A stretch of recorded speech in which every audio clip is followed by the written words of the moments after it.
Welcome back. It's the world today, and it's been a dreadful day in India as at least 17 people have been confirmed dead after a landslide buried 40 houses and trapped about 150 people in a village in the western part of the country. Our teams of emergency workers have so far rescued 6 people in Malin village near the city of Pune in the Maharashtra state where the disaster happened. Rescuers trying to reach survivors caught under the debris are being hampered by bad weather. A landslide hit the village early in the morning while people were asleep. The whole village, except its school, has either been washed away or been buried. Landslides are common in some parts of India, especially during the monsoon rains, which run from June up until September. What we come to know through the district magistrate and SSP, that there were a number of people which were feared to be trapped and which could number anything between 50 and above and less than 200. So we are just waiting. Once the rescue operations begin in full swing and we get information, I can give you more. How much teams?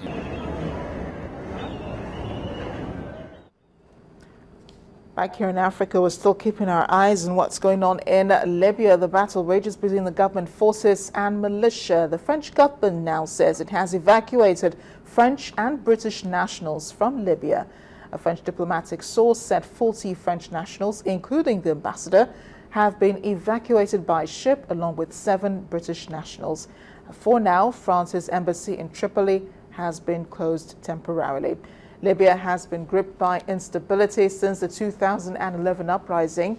During the events of that time, France and the United Kingdom played an important role in enforcing a no-fly zone in Libya when rebels toppled longtime leader Muammar Gaddafi, who was captured and killed.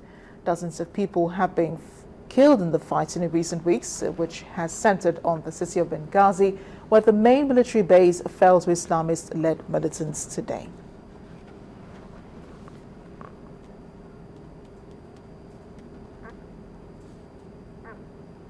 Coming back home to Nigeria, an explosion at the Kano State Polytechnic in the ancient city in Nigeria's northwest region has killed 3 people, including the suicide bomber.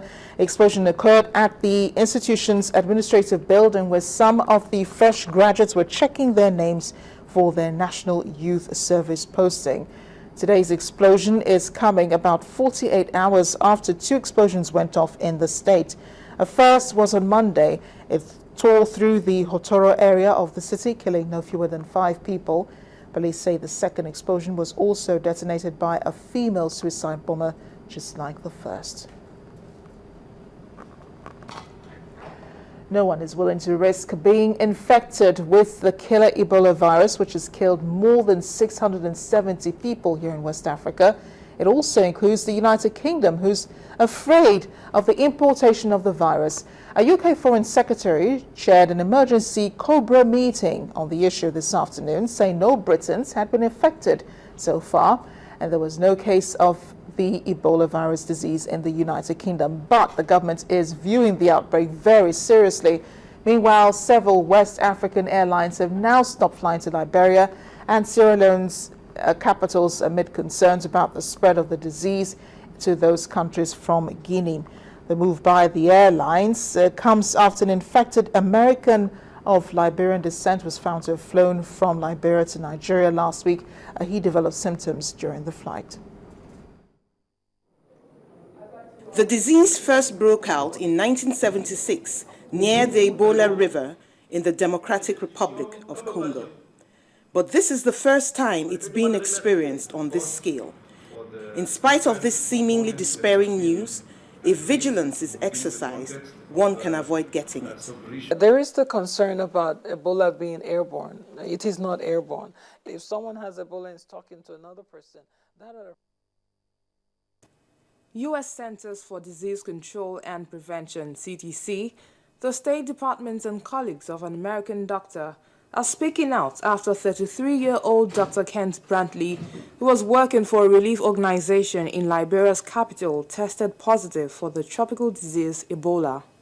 The charity, a second American, whom it named as Nancy Rightbull, had also tested positive. She was helping a team treating Ebola patients at a case management center in Monrovia. Brantley, a medical director at one of the country's 2 treatment centers run by the organization, recognized his own symptoms and confined himself to an isolation ward. Doctors who know and have worked with Brantley held a news conference in Fort Worth, Texas on Monday, saying he was dedicated to global health in challenging environments. State Department spokesperson Jen Psaki said the U.S. will continue to provide a range of support and assistance to those countries and organizations responding to the outbreak, including through the provision of personal protective equipment and other essential supplies. Meanwhile, the WHO has trained 20 volunteers from National Red Cross and Ministry of Health in safe burials of deceased Ebola patients in Kailaun district. The witnesses of the In just 12 days, more than 50 bodies were buried in 2 makeshift graveyards close to Ebola treatment center. This number does not include burial of people who died in their homes. WHO and its partners receive daily alerts on suspected community deaths. To succeed in actively finding the sick people, the community participation is vital. But for some, it may be too late. According to the World Health Organization, at least 660 people across Guinea, Liberia, and Sierra Leone have died from the illness, as poor, ill-equipped African governments have struggled to cope with the virus. Ebola kills up to 90% of those who catch it. Although the fatality rate of the current outbreak is lower at about 60%, highly contagious, patients suffer from vomiting and diarrhea, as well as internal and external bleeding. Serious indeed, the Ebola virus here in West Africa.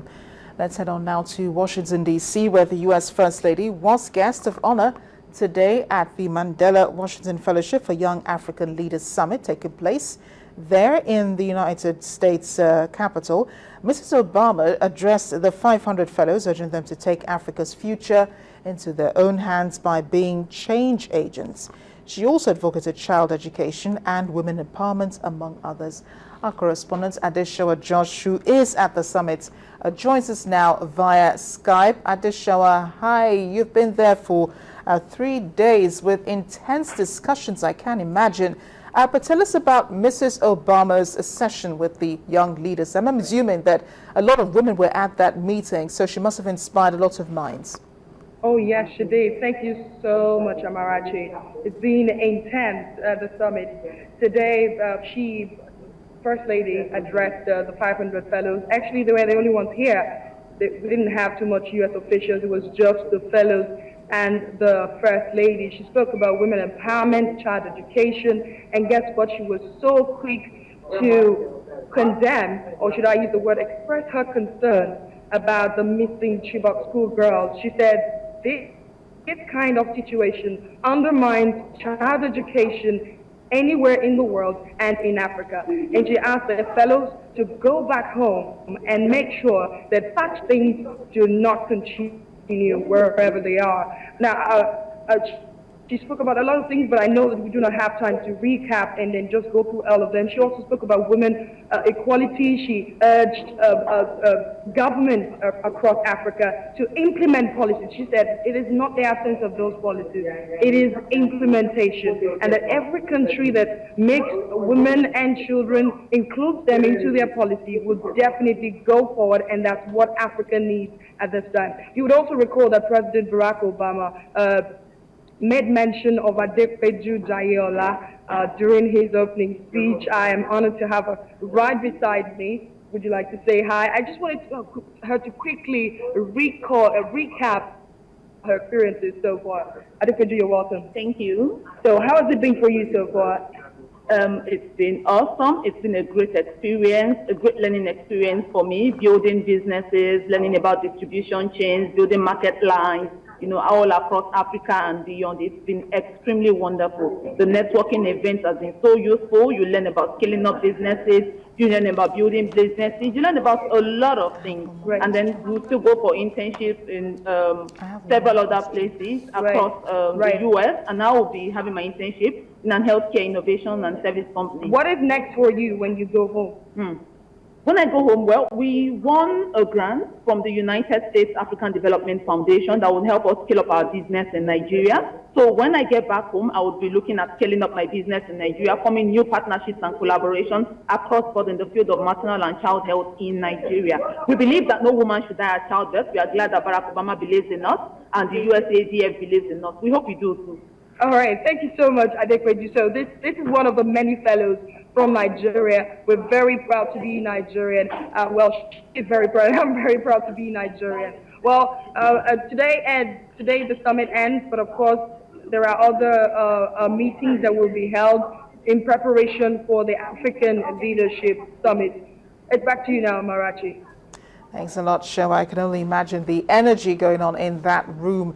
Lots of young people there talking with Mrs. Obama, and she does, of course, inspire a lot of people. Education is one of her passions, so we do understand what it's like to be there. Thanks a lot, Adeshewa Josh, our correspondent who's in Washington covering the Nelson Mandela Washington Fellowship for Young African Leaders.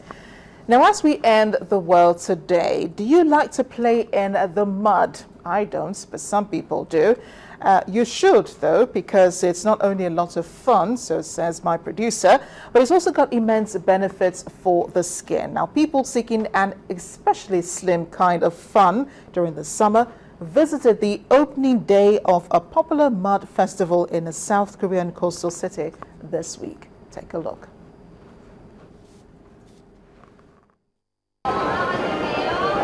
Visitors flocked to Boryong, located about 190 kilometers southwest of Seoul, to get messy at the city's 17th annual Mud Festival, which started last Friday.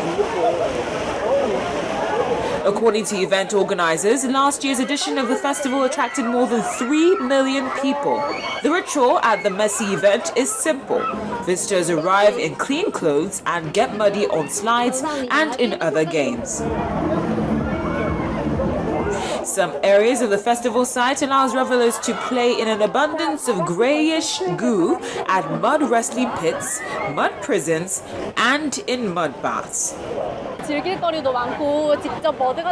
a lot of things to enjoy here. It's a really good experience that I can enjoy the sliding games and play with mud. Especially, it is really nice and fun because I came here with my boyfriend.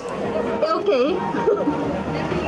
No matter where they are from in the world, most men and women at the festival are seen sporting identical shades of greenish-gray mud. I'm having a great time out here, getting to meet a lot of new friends, getting muddy as I don't know what. I'm going to come back next year. It's a great time. But according to festival organizers, the festival is not just an excuse to get dirty, as the mud could actually be beneficial to the skin.